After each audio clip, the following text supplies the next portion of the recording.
Good morning all of you. Welcome to class MA final girls. देखिए हम लोग पढ़ रहे थे गुप्त साम्राज्य का पतन।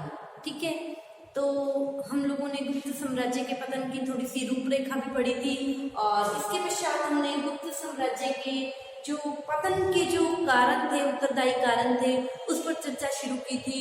और इस कड़ी में हम लोगों ने एक कारण पढ़ा था बाह्य आक्रमण, कि किस तरह से गुप्तों का साम्राज्य जब क्षीण हुआ, उसकी कमजोरी का लाभ विदेशियों ने उठाया और बाहरी आक्रमण हुए और गुप्त साम्राज्य का पतन हो गया। ठीक है, तो इस कड़ी में हम लोगों ने कल की क्लास में एक कारण पढ़ा था। आगे के कारणों पर हम आज की क्लास में चर्चा करते हैं।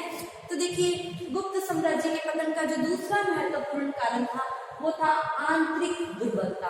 अंदर साम्राज्य के अंदर ही क्या हो गई थी, कमजोरी हो गई थी। देखिए, गुप्त सम्राट पूर्व में शूरवीर थे। जो प्रारंभिक गुप्त सम्राट थे जैसे समुद्रगुप्त है, चंद्रगुप्त द्वितीय है, कुमारगुप्त है, स्कंदगुप्त है, ये जो गुप्त शासक थे ये क्या थे, शूरवीर थे। और इनकी शूरवीरता के कारण गुप्त साम्राज्य मजबूत बना रहा। साम्राज्य के अंदर किसी भी मंत्री की हिम्मत नहीं हुई कि वो साम्राज्य के खिलाफ षड्यंत्र रच सके। ठीक है, लेकिन स्कंदगुप्त के जो उत्तराधिकारी थे उनमें उनमें ये उपलब्धियां नहीं थी। ठीक है, और देखिए स्थिति में क्या आ गया, फिर परिवर्तन आ गया।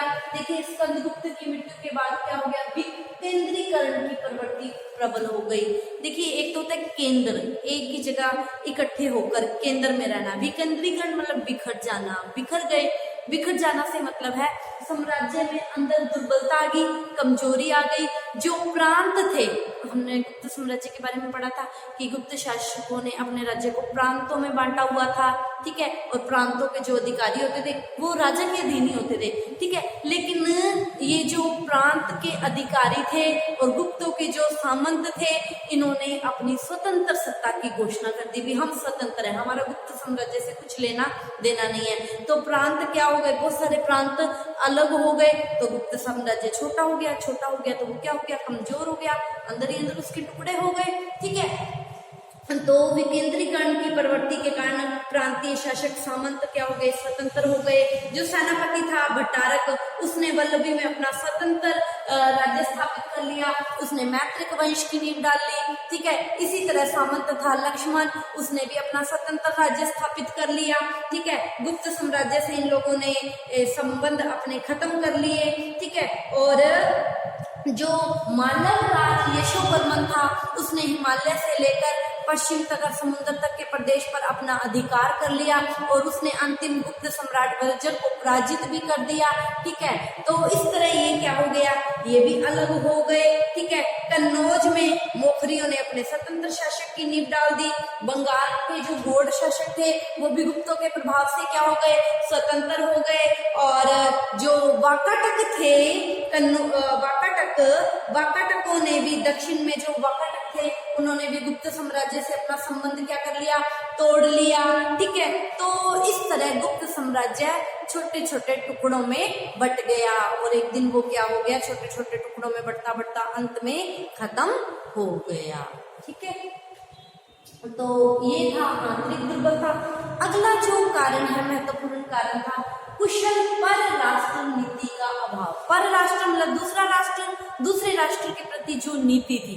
ठीक है, तो देखिए, चाणक्य ने भी जब अपनी नीति में ये कहा है कि एक अच्छा शासक वही है जो अपने पड़ोसियों के साथ अच्छे संबंध बनाकर रखे। ठीक है, जो समुद्रगुप्त था, चंद्रगुप्त द्वितीय था, वो तो इस नीति को भला भांति जानते थे।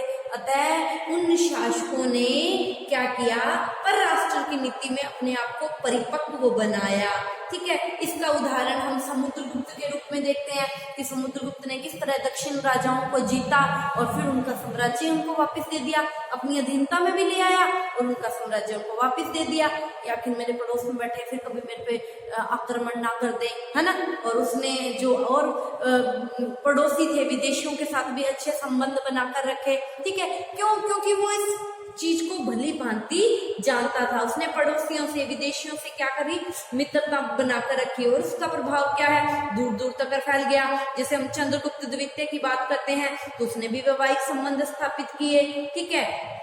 तो इस तरह इन लोगों ने स्कंदगुप्त तक जितने भी शासक हुए गुप्तों के, उन्होंने अच्छी परराष्ट्र नीति अपनाई, ठीक है। एक तो मित्रता की, है ना, या वैवाहिक संबंध करके न केवल अपने साम्राज्य को सुरक्षित रखा बल्कि उन्नति के शिखर तक भी पहुंचा दिया। लेकिन जो स्कंदगुप्त के बाद के जो उत्तराधिकारी थे उनमें पर कुशल राष्ट्रनीति का क्या था, अभाव था, ठीक है। उन्होंने देखिए पूर्व के जो गुप्त सम्राटों ने अपने आस पड़ोस से जो संबंध बनाए थे, उन्होंने उन संबंधों को तो रखा ही नहीं, है ना, बल्कि क्या किया, उनके साथ दुश्मनी और कर ली। पड़ोसियों के साथ जब दुश्मनी कर ली तो ऐसी स्थिति में क्या हो गया, जगह जगह गुप्तों के शत्रु पैदा हो गए और इन्हीं शत्रुओं ने अंत में गुप्त साम्राज्य को धराशायी कर दिया, ठीक है। अब तीसरा जो कारण, अगला जो कारण है चौथा, सीमा रक्षा की अवहेलना। देखिए हम लोगों ने पढ़ा कि स्कंदगुप्त के समय गुप्त साम्राज्य पर हूणों के आक्रमण हुए, लेकिन स्कंदगुप्त ने अपने पराक्रम से क्या किया, हूण आक्रमण को विफल कर दिया, ठीक है। और जायसवाल, डॉक्टर जायसवाल हुए, उन्होंने ये कहा है कि इसके पश्चात 12 साल बाद हूण, शक और पारसिकों ने फिर भारत पर आक्रमण किया, ठीक है।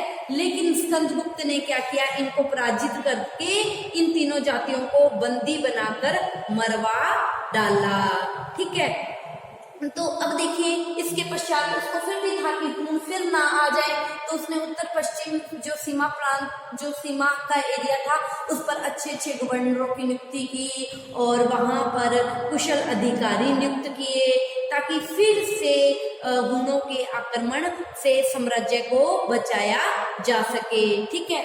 लेकिन स्कंदगुप्त की मृत्यु के पश्चात जितने भी उत्तराधिकारी हुए उन्होंने सीमा रक्षा की बिल्कुल ही अवहेलना कर दी। उन्होंने उत्तर पश्चिम सीमा प्रांत पर, उन्हें पता था कि हूण आक्रमण करेंगे, लेकिन उन्होंने कोई भी सीमा सुरक्षा की व्यवस्था नहीं की, ठीक है। अतः जो ये हूण बर्बर जाति थी, अतः बर्बर जातियों ने इस कमजोरी का फायदा उठाकर गुप्त साम्राज्य पर आक्रमण करना शुरू कर दिया और गुप्त साम्राज्य क्या हो गया, छिन्न भिन्न हो गया। अंत में मालव राज यशोवर्मन के प्रभाव से क्या हो गया, ध्वस्त हो गया, ठीक है। अब देखिए अगला कारण, बौद्ध धर्म का प्रभाव। देखिए जो भारतीय इतिहास में अगर हम गुप्त साम्राज्य की बात करते हैं तो हिंदू धर्म और संस्कृति के लिए ये एक मतलब हिंदू धर्म और संस्कृति के पुनरुत्थान के लिए गुप्त शासक क्या थे, विख्यात थे। इन्होंने वैदिक धर्म को फिर से जागृत किया, अश्वमेध यज्ञ किए, है ना। और ये जो थे गुप्त शासक, ये वैष्णव धर्म, हिंदू धर्म की 2 शाखाएं थी, शैव और वैष्णव, ये वैष्णव धर्म के अनुयायी थे। इन्होंने वैष्णव धर्म को क्या बनाया था, अपना राजधर्म बनाया था, ठीक है। और वैष्णव धर्म उन्नति की प्रकाष्ठा पर पहुंच गया था, वैदिक जो धर्म था, ठीक है। तो वैदिक धर्म उन्नति के शिखर पर पहुंच गया। लेकिन जो बाद के जो गुप्त शासक थे, जैसे नरसिंह गुप्त है, बलादित्य है, बुद्धगुप्त है, ठीक है, इन्होंने क्या किया, बौद्ध धर्म को स्वीकार कर लिया। अब बौद्ध धर्म को स्वीकार कर लिया तो बौद्ध धर्म का अहिंसा का जो सिद्धांत था, इन लोगों ने अहिंसा के सिद्धांत को स्वीकार किया, ठीक है। अहिंसा का सिद्धांत आने से क्या हो गया, इन्होंने युद्ध करने बंद कर दिए, अहिंसा नहीं करनी, मारकाट नहीं करनी, तो क्या है, शत्रुओं को बल मिल गया और शत्रुओं ने आक्रमण करना शुरू कर दिया। इन्होंने बराबर में कोई जवाब नहीं दिया, तो एक दिन गुप्त साम्राज्य खत्म हो गया, ठीक है। अतः जिस गुप्त साम्राज्य का प्रभाव समस्त भारत में इतने समय तक रहा, ये इन कुछ कारणों की वजह से गुप्त साम्राज्य खत्म हो गया, ठीक है। तो ये आज गुप्त साम्राज्य हमारा यही समाप्त होता है। आप इसका स्क्रीनशॉट ले लीजिए।